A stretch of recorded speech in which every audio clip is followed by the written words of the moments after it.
Okay, thank you everybody for joining us. We're excited to have this event about H.P. Lovecraft and all the modern, um,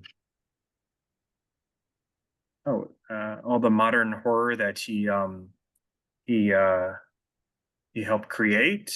Um, and we're excited to have H.P. Lovecraft's scholar S.T. Joshi here to talk all about it.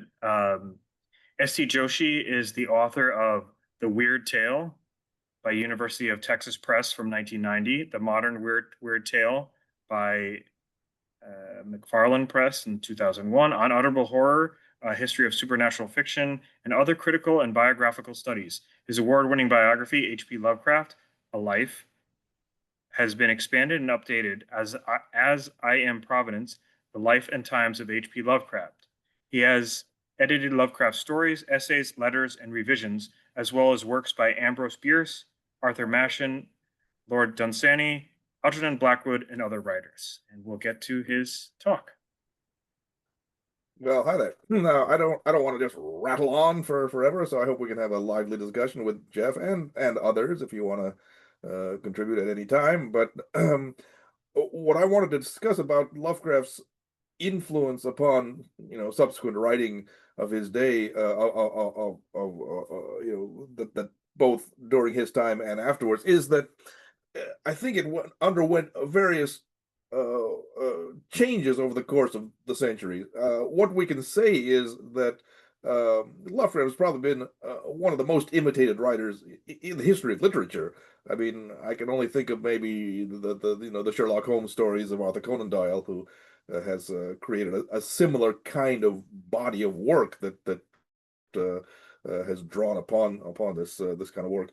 Um, of course, this kind of imitation or inspiration started in Lovecraft's own day, with some of the writers who became what is called the Lovecraft Circle. They never call themselves that because Lovecraft wouldn't have called it that because he was such a humble guy. He didn't feel that he was at the center of any really a movement of writers, but he actually was. We start with people like August Derleth, who got in touch with Lovecraft in 1926, Donald Wandrei in 1927, Robert E. Howard in 1930, Clark Ashton Smith all the way back in 1922, Robert Bloch and Fritz Leiber and C.L. Moore in the mid 30s. All these writers, except maybe Moore, I don't think she actually wrote any Lovecraft imitations or anything like that, but he helped her to sort of gain a footing in writing. But the other writers um, did, begin to write works inspired by Lovecraft even while Lovecraft is alive. And I think we can point to one particular man, Frank Belknap Long, whom Lovecraft got in touch with as early as 1920, lived in New York for most of his life, most of his very long life, in fact. He lived from 1901 to 1994. He was about 92, 93 years old when he finally died. And I knew him for the last, almost 20 years of his life when I lived in New York myself. And he was just a great old guy to talk to about Lovecraft and other matters. In 1927, he wrote a story called The Space Eaters, published in Weird Tales later that year, um, which is generally considered the first kind of Lovecraft imitation. Maybe that's an unjust characterization, but given the fact that the two major characters are named Howard and Frank, I would suggest that that is based upon Howard Phillips Lovecraft and Frank Belknap Long.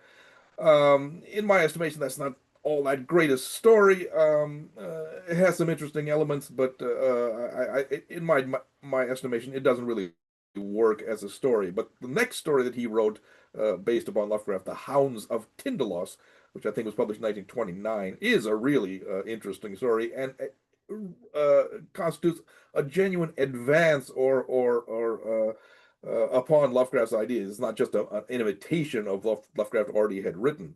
And that is characteristic of a lot of the writers of that era. They weren't merely interested in just doing an imitation of Lovecraft. They wanted to exercise their own imaginations using Lovecraft as a springboard. I mean, a number of these writers like Smith had already been established as a poet way before Lovecraft knew him, and in some ways were, better known than Lovecraft at the time. And yet, I think even the case of Smith, who didn't write very many specific Lovecraft-inspired stories, I think what happened with Smith is that in the course of their correspondence in the 1920s, Smith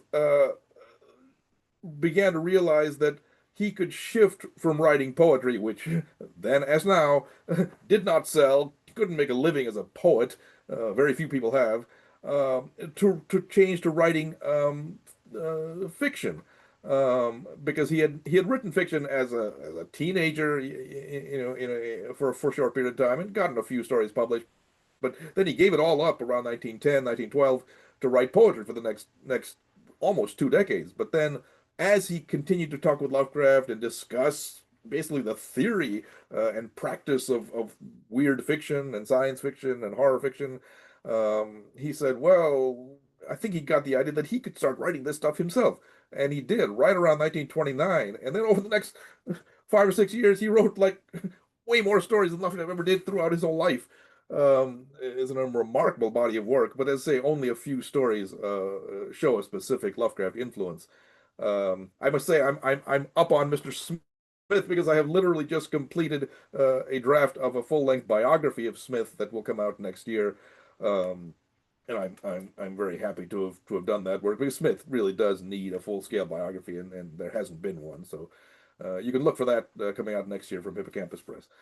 Robert E. Howard similarly had established himself as a writer as a very young man. I mean, he was born in 1906, so quite a bit younger than Lovecraft. But by the mid-20s, he had already become a full-fledged writer in Weird Tales and other pulp magazines. And occasionally he would write a kind of a Lovecraft pastiche. I think the best known one is called The Black Stone, which is interesting. And then what happened with a lot of these writers is that they kind of cross-pollinated each other. They started referring to each other's creations, and then Lovecraft started referring to them, and that's how they became a part of this body of pseudo myth that we now call the Cthulhu mythos. Um, uh, I think Robert Bloch is a very interesting case. Again, he was a teenager. He was born 1917, got in touch with Lovecraft in 1933, so he was only 16 at the time. And for the next 4 years, for the last 4 years of Lovecraft's life, he engaged in a very intense correspondence with Lovecraft. Only a correspondence. He never met him, of course, because Bloch at that time was living in Milwaukee, Wisconsin, and Lovecraft was off in Providence, Rhode Island, and had very difficult, would have been very difficult for them to meet. Lovecraft really didn't travel all that widely, but and Bloch was such a young guy, he couldn't travel either very much. But that correspondence was very important to Bloch in establishing him as a writer. He started publishing in Weird Tales as early as 1934, 35, I think. Writing these somewhat flamboyant, over the top gothic horror stories. But some of these were inspired by Lovecraft. The most noted one was The Shambler from the Stars, which again features Lovecraft himself as a character in the story. I mean, it's quite obvious that main character in that story is Lovecraft, and Bloch actually kills him off. And the funny thing was that the editor of Weird Tales, Farnsworth Wright, when he got this story, said, Mr. Bloch, I think you need to get Lovecraft's permission to kill him in this work of fiction. It's kind of silly, but Lovecraft said, "Okay, I will grant you that permission." He wrote this solemn affidavit, as it were, that allowing Mr. Bloch to kill him off in the story, and then Lovecraft, in turn, kind of reciprocated by writing a story called "The Haunter of the Dark." Really, Lovecraft's last major work of fiction, written in the late 1935, in which he has a character named Robert Blake. Gee, who could that be?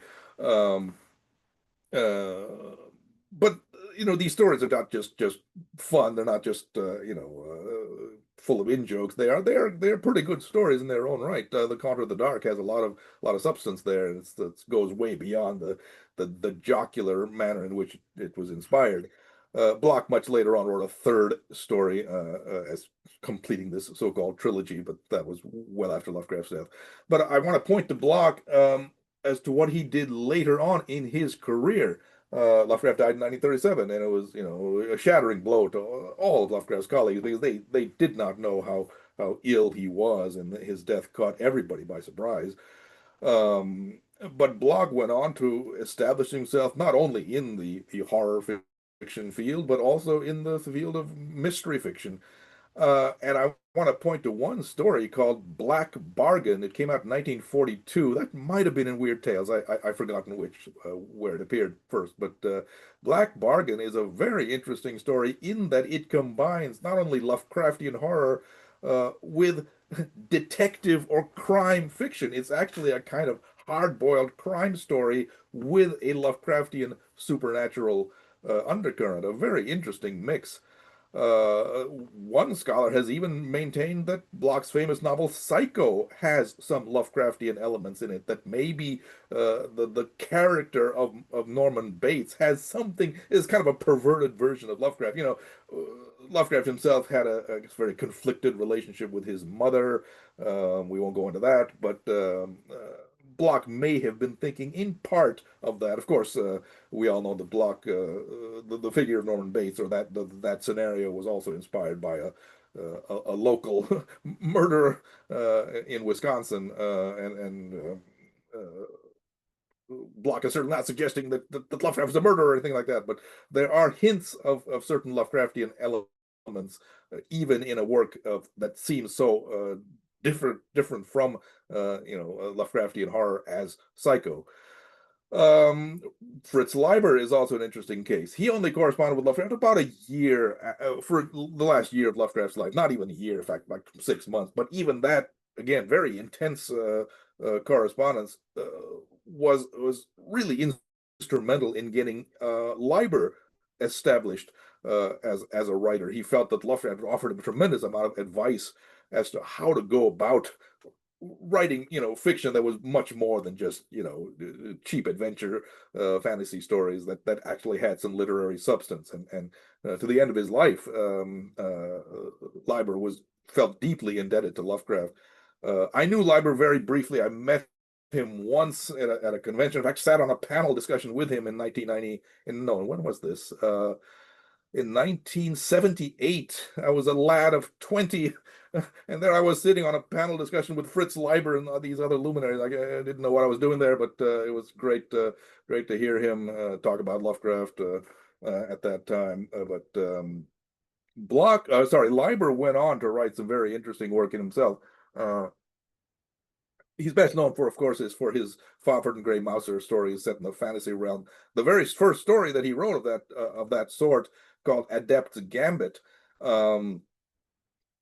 wrote in 1936 and had tried to get it published in a magazine, was unable to do so, so he sent it to Lovecraft. In fact, his wife, Jonquil, urged him to send this story to Lovecraft to get his advice on it. And Lovecraft wrote this huge, like 20-page letter, going into the details of this story and where Leiber may have gone wrong, and some of the stuff that he did right, things like that. And later on, Leiber said this letter was crazily generous in terms of the advice it was offering. It was a guy who nobody knew, of course, but who was really on the point of death. I mean, this was in December of 1936, and he would die 3 or 4 months later.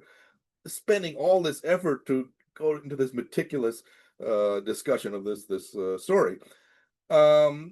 We now have evidence that the first draft of this story, or at least an earlier draft than what was published, did in fact contain some Lovecraftian elements. I finally got access to it may not be the first draft, but some earlier draft came to light, I don't know, 15, 20 years ago, and I got a copy of it and was allowed to publish this version.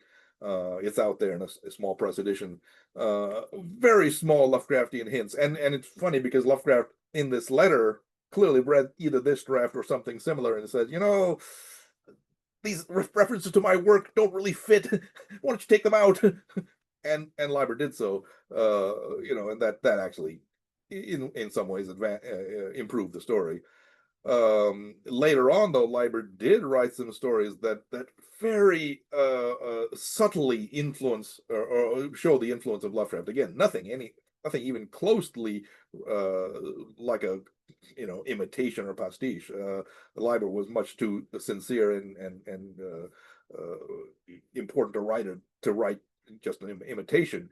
But stories like A Bit of the Dark World, clearly a Lovecraftian story, but again, clearly his own story as well. The Sunken Land is another story from the 40s that shows the influence of Call of Cthulhu, but again remains a story that's original to Leiber.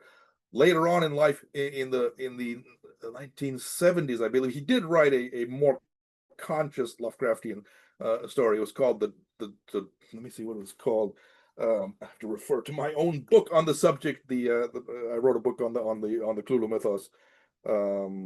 It was called yes, The Terror from the Depths, and it came out in the anthology in 1976, I believe. A really, really fine story, using at least The Whisper in Darkness and perhaps other stories as a springboard for Leiber's own ideas for how to write a weird tale. So the best writers in the Lovecraftian tradition do that. They start with some core element of Lovecraft stories, and then they take it off and make it their own, which is what Lovecraft himself did when inspired by Poe or Arthur Machen or Lord Dunsany or Algernon Blackwood or whoever. All the great writers of human history, like Shakespeare and Milton and whoever, have borrowed from their predecessors, but they make those borrowings their own by infusing their own sensibility and imagination into it. Not all writers have done this in the Lovecraft tradition. In fact, Mr. August Derleth, who was, I'm sorry to say it, a perennial imitator, he did a lot of Sherlock Holmes imitations. He imitated other writers in his mainstream fiction, tended to write fairly mechanical imitations of Lovecraft, even in Lovecraft's lifetime, and then much more so later on in his career. And the problem with that is that he also, in my judgment, and in the judgment of most scholars, perverted the basic premise of what he called the Cthulhu mythos. The essence of Lovecraft is that the human race, and indeed all human life, is totally insignificant in relation to the vast gulfs of space and time. This is what he called cosmicism, and this sort of cosmic perspective is actually quite rare in literature, as Lovecraft knew, because most people who write literature are interested in how human beings behave, and that's fine. But Lovecraft says, I cannot look at human beings without considering the background in which we dwell, the background of the Earth, the background of the solar system, the background of the entire universe. Mr. Derleth had difficulty grasping this concept because he was very wedded to understanding people. His mainstream writing is all about human beings and their reactions within the family, within the society, and that's fine. And he did good work in that regard. But his horror fiction tends to be pretty conventional in that regard, and also his Lovecraftian fiction, uh, in my judgment, perverts this cosmic element in Lovecraft, and makes it sort of more human, and unimaginative. And because Mr. Derleth became Lovecraft's publisher and actually claimed to have ownership of Lovecraft's literary rights, which is not true, he exercised, in my judgment, a bad influence upon subsequent writers in the Lovecraftian tradition for a good many years. He lived until 1971, and through that period of time, from Lovecraft's death in 1937 until 1971, it was difficult to write a Lovecraftian story without getting the approval of Mr. August Derleth, because he claimed the ability to prevent somebody from writing such a story, or at least from publishing it by claiming the rights to Lovecraft's work. Nevertheless, there were some writers who sort of rebelled against Derleth's dominance. Leiber was one of them. And he had the literary stature to publish his own stories without getting Derleth's permission. Um, in the 1960s, something very interesting happened. Two British writers emerged, who began as imitators of Lovecraft. I am referring, of course, to Ramsey Campbell and Brian Lumley. Campbell, to my mind, is a much more interesting case, and I've known Campbell since the 1970s, and he is still writing. At the age of 80, he'll be 80 in January. He's still doing some incredible work. Um, Lumley, not so much. I think Lumley was happy to adopt the Derlethian perspective in both his earlier writing, which was published by Arkham House in the 70s, and later on in life. Um, and in my mind, Lumley's work doesn't frankly amount to very much, at least from the Lovecraftian perspective. Campbell, however, is a very different story. Um, Campbell began as a teenager writing these frank imitations of Lovecraft, and he sent them to Derleth in the early 1960s. Now, Derleth, didn't know anything about Campbell. Campbell was, in England, Liverpool mostly. Didn't know how old he was, and he read these stories. These aren't bad stories. You can read their discussions. The joint correspondence of Campbell and Derleth has been published. I edited that book a while back, and it's out there. It's very, very interesting batch of letters back and forth. But Derleth finally did learn that Campbell was only like 15 years old when he was writing these stories, and he said, "Well, I think Campbell, or sorry, Derleth felt that Campbell was sort of an English version of himself, in the sense that Derleth got started writing in Weird Tales, for example, as a teenager." And so he may have looked upon Campbell as kind of his successor in that regard, as a youthful prodigy. So Derleth went ahead and published a book of Campbell's Lovecraftian stories called The Inhabitant of the Lake and Less Welcome Tenants. This was 1964. Campbell was only 18 years old at the time. Um, and it made something of a sensation. Again, the stories aren't all that good. They're just pretty much imitations of some of Lovecraft's ideas. But the one thing that Derleth did do, to which Campbell remains to this day indebted to Derleth for this suggestion, Derleth's initial drafts of these stories were set in New England in the 1920s or 30s, which is when Lovecraft was writing. And Mr. Campbell, certainly at that tender age, had never been to New England, didn't know anything about the 1920s or 30s, and they were therefore, shall we say, unconvincing as texts, as narratives. And Derleth simply said, "Ramsey, why don't you just set your stories in modern day England? Modern day England. Your stories will be much more convincing if you set them there." And Campbell eventually, not immediately, but eventually did say, "Oh, that's a pretty good idea," and started writing, stories set in his own day. And he fashioned his own sort of constellation of places and cities in the Severn Valley in England. He didn't live there. Severn Valley is very far from Liverpool, but that's where he set his imaginary realm, just as Lovecraft set his realm in the New England that he knew. But it's very interesting what happened to Campbell after the publication of this book in 1964. Campbell basically, in a sense, turned away from Lovecraft. He felt that Lovecraft's influence was a bad influence on him, and he wanted to strike out in different directions and become his own writer. An admirable thing to do, but and he wrote a rather harsh article condemning Lovecraft as not a very good writer, essentially. Um, Campbell ultimately recanted that article. He said, "This is just a sort of expression of my youthful attempt at a declaration of independence from Lovecraft."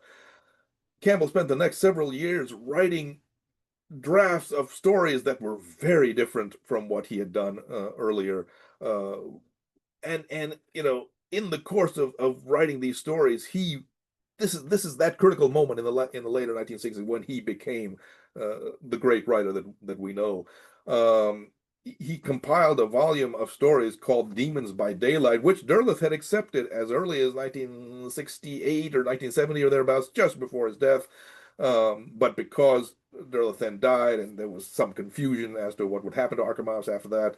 That volume didn't come out till 1973, but it did come out, and to my mind, it is one of the signal volumes of modern horror. I mean, if you have not read Demons by Daylight, go out and read it. It is a tremendous accomplishment, and basically, in my judgment, ushered in the kind of the modern age of horror writing, of profound discussions of human beings, yet set in a kind of cosmic perspective in some stories.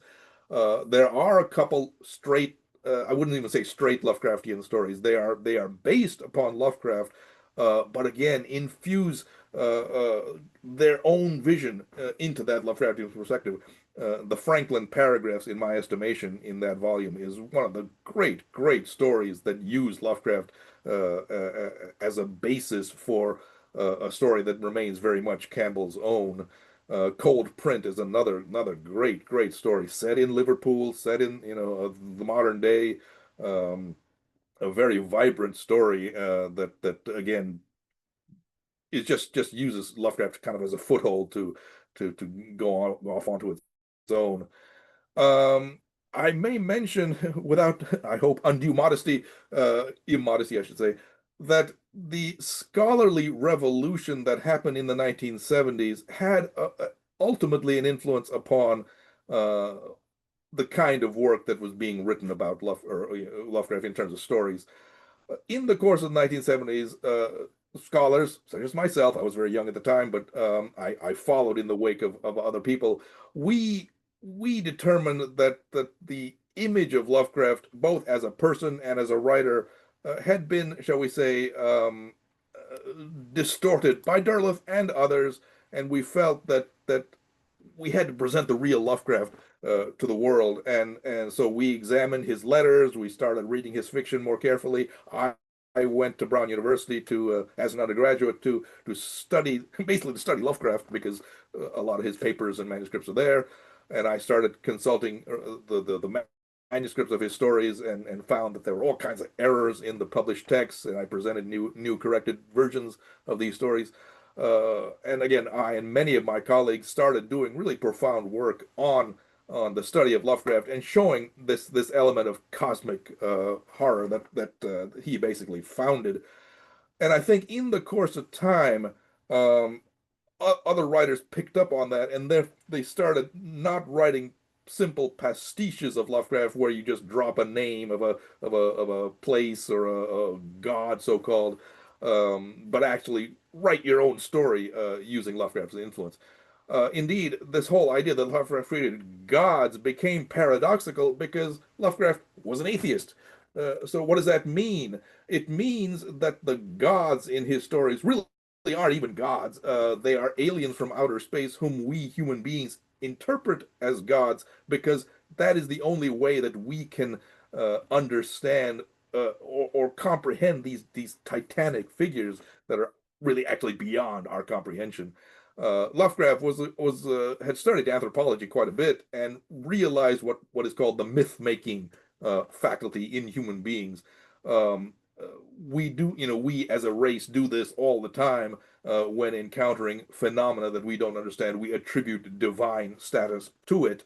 And Lovecraft, who was an atheist from the age of 5, at least he claims he was, uh, recognized that. And in this sense, his Cthulhu mythos becomes what one scholar calls an anti-mythology. That is to say, it subverts the whole purpose of a mythology by undermining this apparent relation between human beings and their gods.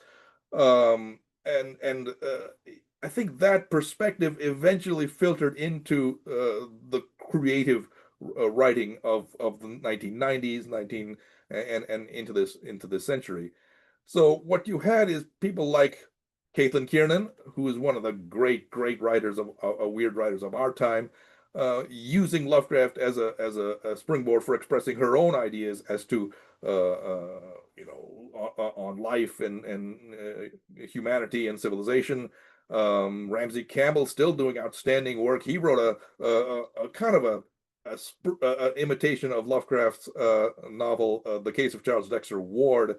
It was called The Darkest Part of the Woods, which features Joseph Corwin and other characters like that. That came out 2002. He also quite recently wrote a three-volume work. I think he calls it the Daoloth trilogy. That's Daoloth, which is one of his imagined gods, and I have to believe that that is meant as a kind of wry reference to August Derleth, Daoloth. It's fairly close there. A tremendous piece of writing. You really ought to pick that up.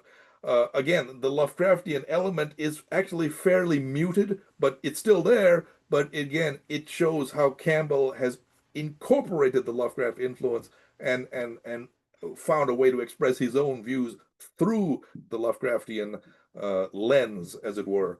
There are any number of other writers who've done this. Uh, one of my I don't even want to call him my protege, but he came to me first as an unpublished writer, or at least a very little published writer, Jonathan Thomas, who has the good luck to live to this day in Providence, Rhode Island.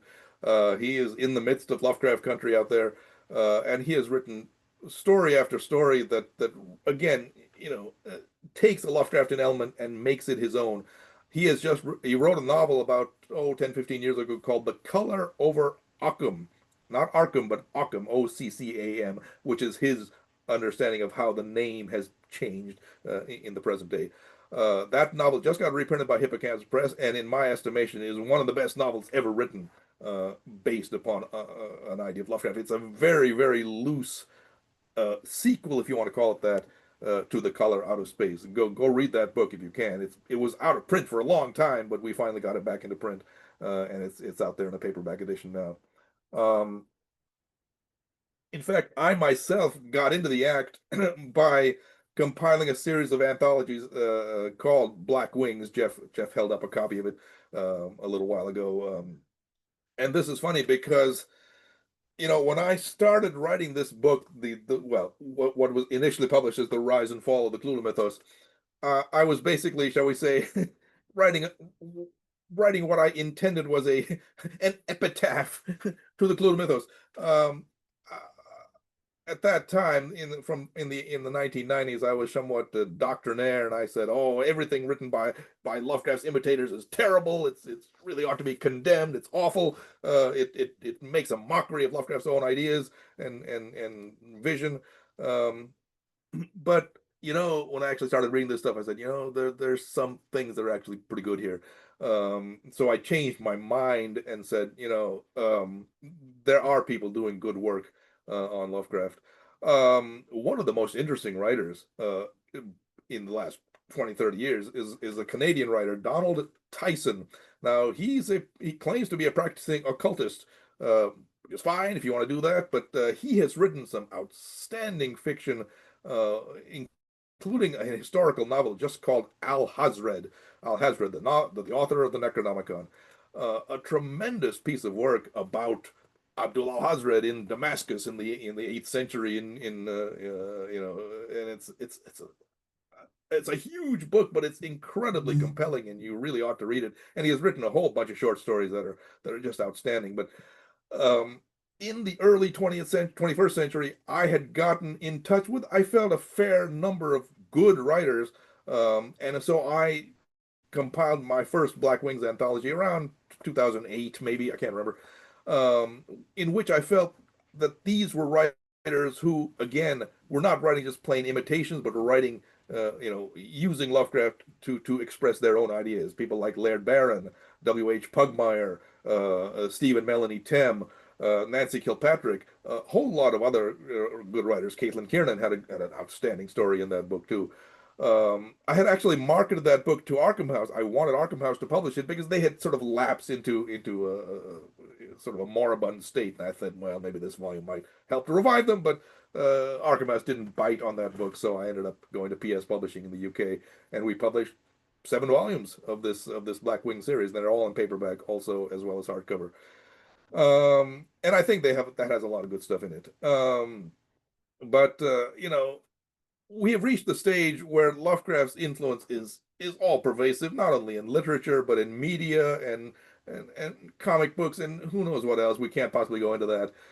One thing I do want to tread upon briefly, and in that is Lovecraft's influence on science fiction. Now, Lovecraft claimed to be a writer of weird fiction, and a lot of the earlier writers of science fiction from the 40s and 50s didn't like weird fiction. They for a lot of reasons we won't go into, because they had a fundamentally optimistic view of the world and of man's place in the world. You know, with the beginning of space exploration and things like that. And they didn't like Lovecraft's very dense, archaic prose. They felt that we had to write a very simple-minded, I shouldn't say that, simple, straightforward prose. People like Isaac Asimov and other writers like that. So they scorned Lovecraft and wanted to sort of, you know, discount him and not be influenced by him. And yet, some scholarship has revealed that some writers like Arthur C. Clarke, even Philip K. Dick, possibly, were in fact influenced by Lovecraft, although not in any obvious way. Arthur C. Clarke, English writer, wrote an autobiography called Astounding Days, the reference being to Astounding Stories, the magazine that essentially, you know, got science fiction going in the 1930s. And he writes in that autobiography how thrilled he was when two of Lovecraft's great stories, The Mountains of Madness and The Shadow Out of Time, appeared in Astounding Stories. He was totally blown away, and he said, "Wow, these are great stories," and they are in effect science fiction. I mean, there's obviously a strong horror element in them as well, but they are essentially science fiction stories.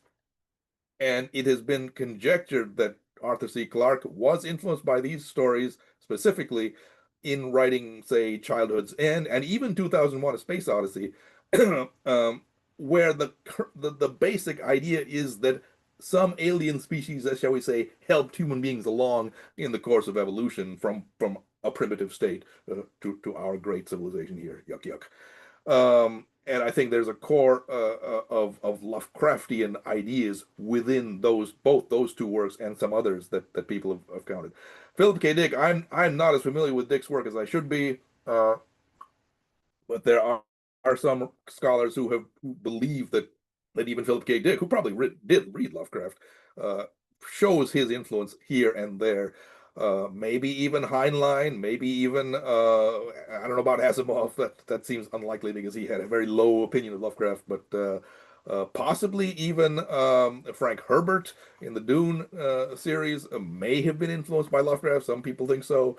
And you know, I think that is still a subject that needs to be covered a bit more carefully. I'm not the one to do it because I don't know science fiction very well. I'm purely a weird guy. But anybody who's out there who studies science fiction might be interested in tracing Lovecraft's influence upon either those writers or even some contemporary writers. Another thing that I, again, have a personal interest in is the influence of Lovecraft on weird poetry. Now, it's sad to say that poetry in general is not read very much these days, which is sad because throughout human history, poetry has been the most intense expression that is possible in literature. And if you aren't reading poetry, then you're missing out on a lot. I'll tell you, it can be difficult. You know, it's not easy reading, but it's extremely rewarding if you actually sit down and try to read a poem by Shelley or Keats or Swinburne or whoever. They are great poets for a reason. Anyway, yes, there are, and I'll tell you, in the last 20, 30, 40 years, there has been a tremendous sort of renaissance of weird poetry. And Hippocampus Press has tried to capitalize on that, not only by publishing books of weird poetry, but editing a magazine. Actually, I edit the magazine called Spectral Realms twice a year, which I think has a lot of really good weird poets out there from around the world. Whether it be, you know, writers in US, UK, Australia.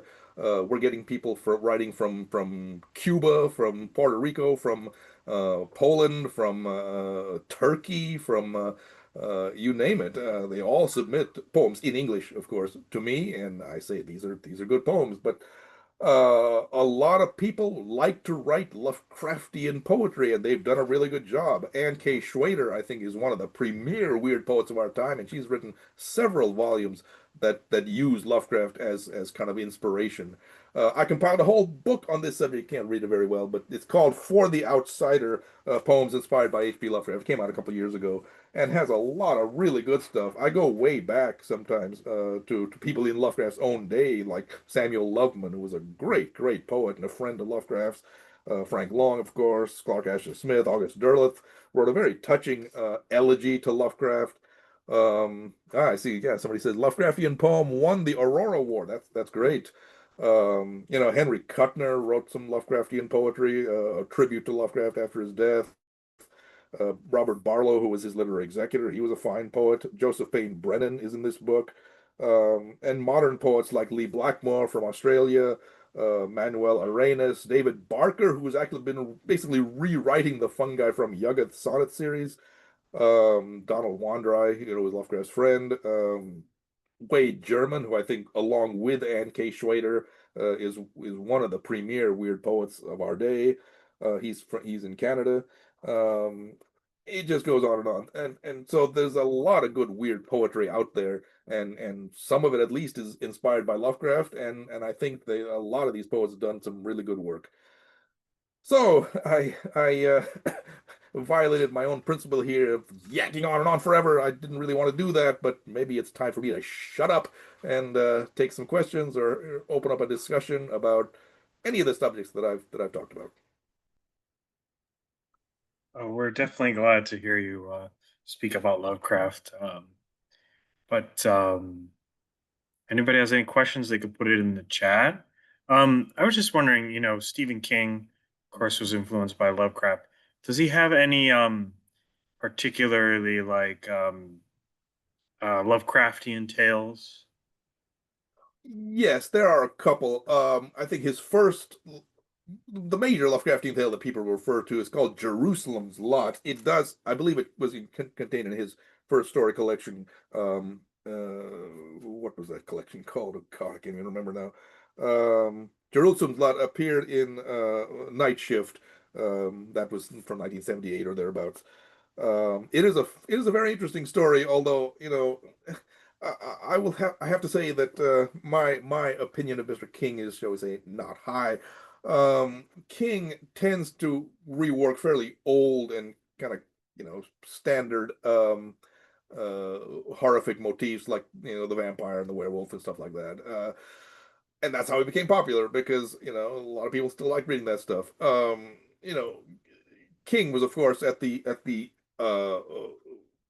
nucleus or the initiation of what was called the boom in horror fiction in the 1970s and 1980s. I mean, he was a tremendous figure at the time. But not a whole lot of his work is really Lovecraftian, aside from that one story. People say The Mist might be Lovecraftian. I can see that in some ways, but I don't know. Yeah, all power to him. He has a high opinion of Lovecraft, and that's great.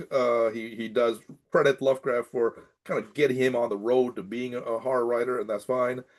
One other interesting writer, of course, his contemporary Peter Straub wrote an entire novel called Mr. X that is clearly based upon both Lovecraft as a character and Lovecraft's writing. It's an interesting piece of work. I'm not convinced that that's a total success as a novel, but as a fine tribute to Lovecraft, it's well worth reading. And even Anne Rice, you would not think she would really be influenced by Lovecraft, but in the novel called The Tale of the Body Thief, which is about transposition of personality and or psychic possession. She specifically mentions Lovecraft's story, The Thing on the Doorstep, and there is some reason to believe that was at least one of the influences upon that novel. Otherwise, not a whole lot of influence of Lovecraft on her work. Clive Barker, of course, was the other great writer of the 1980s and onward. But he had a rather low opinion of Lovecraft. He didn't care for Lovecraft's work, and I don't see a whole lot of influence of Lovecraft on his writing. We had somebody else expanding upon Stephen King. Stephen King is from Tio. Stephen King is often considered as the inheritor of Lovecraftian or cosmic horror. Yet in his writing, we often see the cosmic horror defeated by hope or childhood wonder. Perhaps this is unfair. I'm only thinking of it. To what extent do you feel the comparison between the two writers is accurate? I think you Yeah, I don't think King I don't see a whole lot of cosmic elements in love in King's work. He's very interested in human beings, which is fine, that's okay. Um um and he does have a sort of generally optimistic outlook on life, which Lovecraft didn't. Whatever, that's just the way it is.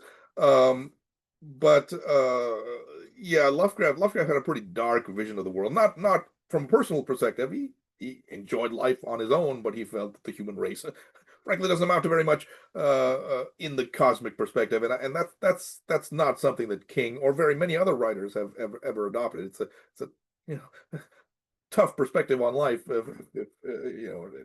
Temperamentally, a lot of people aren't suited to adopting that kind of vision. So I don't see King as really the inheritor of Lovecraft's cosmic vision. I think Ramsey Campbell is more so. Some other writers like Jonathan Thomas and even Caitlin Kiernan might be more of a clear inheritor of Lovecraft from that perspective.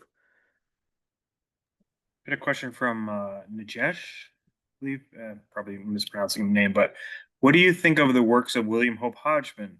I hear that his work was an inspiration to Lovecraft. Hodgson, yeah, he was writing in the basically the first 2 decades of the 20th century. Died unfortunately in a battle right at the end of World War One. The problem with gauging any influence of Hodgson on Lovecraft is that Lovecraft read Hodgson very late in life, 1934, only 2 or 3 years before his death. Some people have believed that Hodgson may have had some influence on The Shadow Out of Time, for example, and that there's a credible case to be made for that. But by the time Lovecraft had read Hodgson, he had already done the bulk of his work in what we call the Cthulhu mythos. So, if anything, Hodgson only influenced some very late works by Lovecraft. Someone asked, what is the Derluthian perspective? Well, Derleth, yeah, that's what I went on. What Derleth did reprehensibly, in my judgment, is that he devised two sets of gods, and he explicitly called them gods. The elder gods who were on the side of humanity, and the evil old ones who want to destroy us. Well, that kind of dichotomy does not exist in Lovecraft. Lovecraft devised no creatures called the elder gods, and as we know, even the so-called evil uh, old ones or the bad gods are not gods, and they're not evil. Lovecraft specifically says in the Call of Cthulhu that they are beyond good and evil because uh, that's a very human perspective. And when what Lovecraft says is that when you sit down to write cosmic horror, you have to forget that these human attitudes exist. They cannot be transferred to cosmic entities. So that basic uh, divergence from Lovecraft, I think, caused a lot of harm in our appreciation of Lovecraft and upon subsequent writing in that field. I see one question referring to Michael Shea. Yes, yes, Michael Shea. I knew him too, and I was very sad to learn of his death in 2014. Um, he began by writing a novel called the Color Out of Time, which was again a kind of sequel to The Color Out of Space. In my estimation, that was not a good piece of work, but around the same time, he wrote a novel under a rather strange title called Mr. Cannyharm, which was not published at the time for whatever reason. And believe it or not, this is a novel length expansion, if you want to call it that, of a really early story of Lovecraft's called The Hound, which is a way over the top vampire werewolf kind of story set in San Francisco in the 1960s, which was known to Michael Shea. He lived in that era at that time in San Francisco, and it's a brilliant piece of work. It finally got published, oh, I don't know, 5, 10 years ago by Hippocampus Press. Mr. Cannyharm, well worth reading. One of the best Lovecraftian novels ever written, in my estimation. And also late in life, he wrote a series of Lovecraftian stories that I actually got published under the title Copping Squid and Other Stories. Well worth reading too. Some fine Lovecraftian stories there. We had Neil mention Stephen King did a short story called Crouch End, which was how I first discovered Lovecraft. Yeah, that story appeared in, I think, it appeared in an anthology. I don't have much recollection of that story, and I don't think it's a particularly good story from what I remember of it. But you know, if it brought people to Lovecraft, then all to the good. We had Tio mentioning Caitlin Kiernan's The Case of the Drowned Geologist, the Lovecraft meets Sherlock Holmes story. Okay, I don't recall that specifically, but Kiernan had a collection of her Lovecraftian stories published, I think by Centipede Press, called Houses Under the Sea. I believe I wrote the introduction to that book. It's kind of expensive, as all Centipede Press books are, but might try to get that. She is very taken with the shadow over Innsmouth, with the deep ones from the sea, and what she does very innovatively, as others have done too, but she takes the perspective of one of the deep ones. I mean, what is it like to be this hybrid creature who's half human and half fish? And how do and so she looks upon that entity as kind of a social outsider, and how do they fit into society and things like that. Very interesting thing. There have been three anthologies edited by Stephen Jones based on The Shadow over Innsmouth, where he got contemporary writers to write stories, but sort of using that story as inspiration, and they're all good anthologies, well worth reading. So Yeah, Donald asking about, are there any Lovecraftian stories you found interesting in other media, movies, TV, video games, whatever? yeah, move. Let's just talk about movies. It's we can go on this subject. That's a whole. We should actually do a whole book on that, or a whole talk on that. Um, Specific adaptations of Lovecraft stories, to my mind, have almost been universally a failure. The only one I can think of that's really, really good, at least as a feature-length film, is a German production. In German, it was called Die Farbe, in English, The Color. In other words, The Color Out of Space. Came out like 2010, 2011. A superb adaptation of that story. Well worth watching. I think it's all in black and white, except at the end when the color appears. I'm sorry to say that Richard Stanley's Color Out of Space of a few years ago is not, to my mind, a success, even though I was there at the world premiere in Portland, Oregon, at the Lovecraft Film Festival in, I think, 2019. And he was there. I talked to him briefly, but some nice parts of it, but in my mind, it departed too much from the story, and it did not present a good adaptation of that story. Where I think some films are better is when they indirectly use Lovecraft's ideas, but do not present themselves as actual adaptations of a specific story. Alien, of all things. I mean, magnificent film, clearly inspired by Lovecraft, chiefly because its art director, H.R. Giger, designed the sets, and he was profoundly influenced by Lovecraft. But other writers like Dan O'Bannon, who I think wrote the screenplay, was heavily influenced by Lovecraft. Another film recently, I think, was called Underwater. I think a magnificent Lovecraftian film. Again, only indirectly or alluding to Lovecraft's conceptions, but a fine, fine film. So there are other films like that that are really good films. Do you have time for a few more? You have time for a few more questions? Anybody? Oh, I'm sorry. Can you hear me? I can hear you. Hello? Oh, can you hear me? Yeah, I can hear you. Oops. Oh yeah, we got a couple more questions. Okay. Well, actually, more like comments, but Yeah.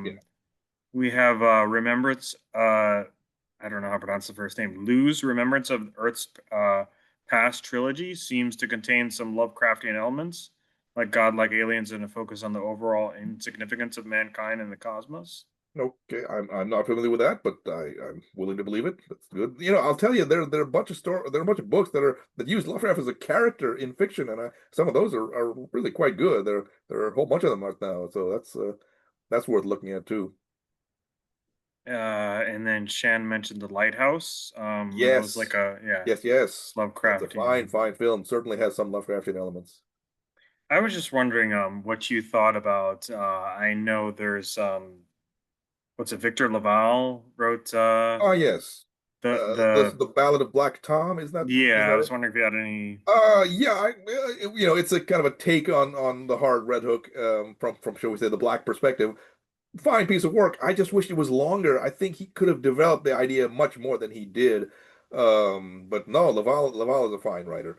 Somebody was one of the questions was the H.P. Lovecraft Historical Society did a film called uh, The Call of Cthulhu. It's a delightful film. It's all black and white as if it were a film from the 1920s, silent, a really really charming, kind of a throwback kind of film. They did another film, a talkie, as it were, also black and white, called On the Whisper in Darkness. I felt there was a lot of good stuff in there. It had a good look of one of those old Universal horror films from the 30s. But again, the moment it departed from the story, I felt it lost its way. But up to that point, I thought it was a really good film. Had you heard of the Dream Quests of Velvet Bow by Kij Johnson? It Hmm. kind of like I guess somewhat similar to the Ballad of Black Tom, where it imagines the dream quest of unknown Kadath from like a female perspective. So it's kind of like Oh, using. I'm not familiar with that work, but Oh, okay. I know of the writer. That's yeah, that should be pretty interesting, I imagine. I just let's see. We have somebody asked about what about Yeah, Lovecraft Lovecraft Country? Country. I'm sorry to say it, but that book was not, to my mind, very successful and not particularly Lovecraftian. I felt it was kind of false marketing.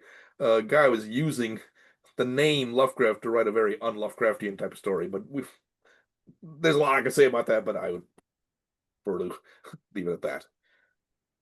I was just wondering, as far as I revisited Poe a little bit recently, and Mm. like the Telltale Heart and uh,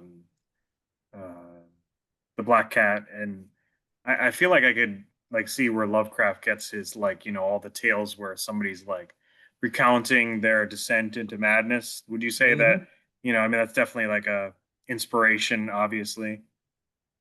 Funny you should mention that because actually I've not finished my Smith biography, and next year I actually plan to write a little monograph, maybe about 100 pages, on Poe's influence on Lovecraft because I don't think that subject has been fully treated in prior scholarship. But that point you make is exactly one of the major things that Lovecraft got from Poe: the meticulous analysis of a character descending into madness. So when people said, "Oh, Lovecraft really wasn't interested in people," well, he was actually, and it shows in a number of his stories. The Rats in the Walls, a classic instance of how the narrator, faced with horror from his own ancestry and his own family, descends into madness. The Shadow over Innsmouth, a tremendous story that combines external horror, the horror of these aliens from the sea, and that influence upon this narrator who again and his fluctuating emotions as he encounters these creatures. So there's more psychological analysis in Lovecraft than he's given credit for, and indeed Poe, I think, certainly was one of the inspirations for that idea. We had Shan mentioning the yellow wallpaper. Lovecraft was a fan of Yeah, sure. that. By Charles Perkins Gilman. Sure, I'm sure Lovecraft read that. In fact, he did read that. He refers to that in supernatural horror and literature. But yeah, that's a fine piece of work, and by a New England writer. So Lovecraft certainly would have found that to be of interest. And Najesh, if I'm pronouncing that right, did Lovecraft ever read the work of Lafcadio Hearn? Lafcadio Hearn, oh sure. He read basically two books of Hearn's writings, but I think both published posthumously. Hearn died somewhat young, but one of them is called Fantastics, which is again title is misleading because it's actually a bunch of newspaper articles written, I think, in Cincinnati and New Orleans about kind of weird, but not really supernatural things going on in those cities. And then he wrote a book called Lovecraft wrote a book called Quaidon, which Hearn, who went to Japan later in life, um, became very interested in Far Eastern weird elements in China and Japan and things like that. And Quaidon is a volume of stories using Japanese myth. Yeah, Lovecraft did read those books. Not sure that there was much influence there because Lovecraft didn't really treat those subjects himself, but he did appreciate those books. I just had a question. You've obviously written about Lovecraft's life. You've written a whole book about it. Um, is there any parts of his life that we need to know more, or like there like any gaps that you would like to, that Oh that well, that there is the sort of a blank period in Lovecraft's life. Basically, in 1908, he was 18 years old, and something happened to him. He said later on it was a nervous breakdown. I don't know what that means, but exactly. But he dropped out of high school. He never got a high school diploma, incredibly. Um, and for the next 5 years, we really don't know what he was doing. I mean, it's a blank period. Unfortunately, it'll probably never be filled in. I mean, he talks about it later on in letters, about what he was doing. He was taking like correspondence courses in chemistry. I mean, and writing little poetry and stuff like that. But this was the period when he was first absorbing a lot of the knowledge that he gained. He just probably read a lot of books from both his family library and the Providence Public Library. He loved to go there. There's a great building there that he haunted. He knew that library very well. He was expecting, of course, to go to Brown University, right there in Providence, but you can't do that if you don't even graduate from high school. So he felt ashamed that he was not, let alone a college graduate, wasn't even a high school graduate. That was a great source of shame to him, that because he was such an intellectual in other ways. Um, and finally he came out of it, and started getting into amateur writing and stuff like that. But that's a period it was really so important, because it sort of set up Lovecraft to be the writer that he was, but we really don't know very much about what he was doing actually at that time.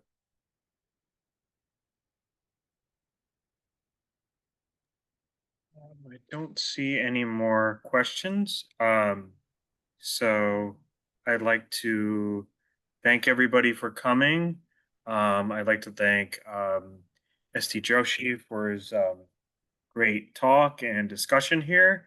See a couple people saying thank you. Yeah, no, it's been great fun. There's so much more we could have said, but that time is inexorable. But yeah, I mean, Lovecraft's influence is just amazing, and for better or worse. But one of these days, I hope we can see a really, really good adaptation of some specific story, and that should be well worth watching. Fortunately, no At the Mountains of Madness from Let me just quickly put in this thing. I am in touch.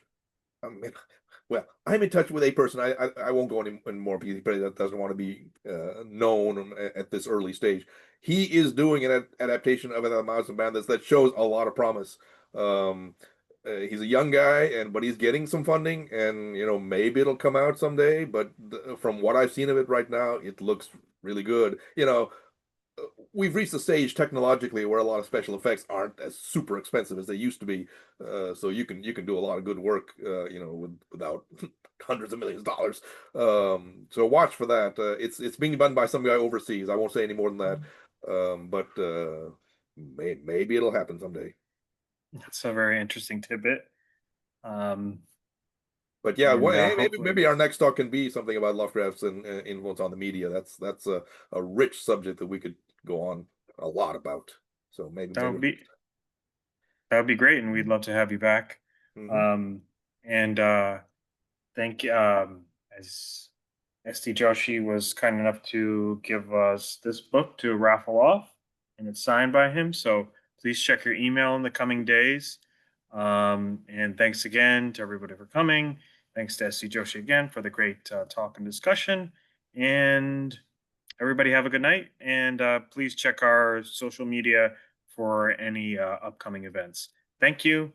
Good night.